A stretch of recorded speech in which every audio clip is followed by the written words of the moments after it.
நேற்றைக்கு மின்னணு வாக்குப்பதிவு எந்திரங்களோ தபால் வாக்குகளோ பிரிக்கப்பட்ட பொழுது யாருமே நினைத்து பார்க்காத சில விஷயங்கள் தமிழக அரசியல் களத்தில் அரங்கேறிக் கொண்டிருக்கின்றது. விஜய் ஒரு திரைப்பட நடிகர் என்றார்கள், அரசியல் திரைப்படம் அல்ல என்றார்கள். ஆனால் இப்பொழுது வரக்கூடிய முன்னிலை நிலவரங்கள் ஒரு திரைப்படத்தினுடைய கிளைமேக்ஸ் காட்சியை பார்ப்பதை கொண்டுதான் இருக்கின்றது. ஒட்டுமொத்தமாக திமுகவிற்கு மட்டுமல்ல அதிமுகவினரும் நிலைகுலைந்திருக்கின்றார்கள் பல்வேறு தொகுதிகளில் என்பதை பார்க்க முடிகிறது. மூன்றாவது சுற்றுதான் பல இடங்களில் எண்ணப்பட்டுக் கொண்டிருக்கின்றது. இது இறுதி முடிவு அல்ல. இந்த நிலவரங்கள் மாறி அமையக்கூடும், இல்லை என்று சொல்லவில்லை. ஆனால் இதுவே பல இடங்களில் அதிமுகவினர் திமுகவினரை நிலைகுலைய வைத்திருக்கின்றது என்பதை சொல்ல வேண்டும். சென்னையிலே ஒரே ஒரு நபராக தாவேக்காக மண்ணு கட்டிக் கொண்டிருக்கின்றார் அமைச்சர் சேகர் பாபு. அந்த தொகுதியிலும் கூட எப்பொழுது வேண்டுமானாலும் முடிவுகள் மாறி அமையலாம் என்பதாகத்தான் முன்னிலை நிலவரங்கள் இருக்கின்றன.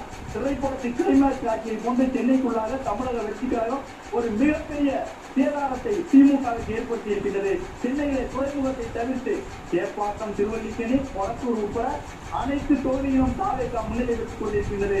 ஒரே ஒரு தொகுதியை மிச்ச சொச்சமாக வைத்திருக்கின்றது தாவேகா.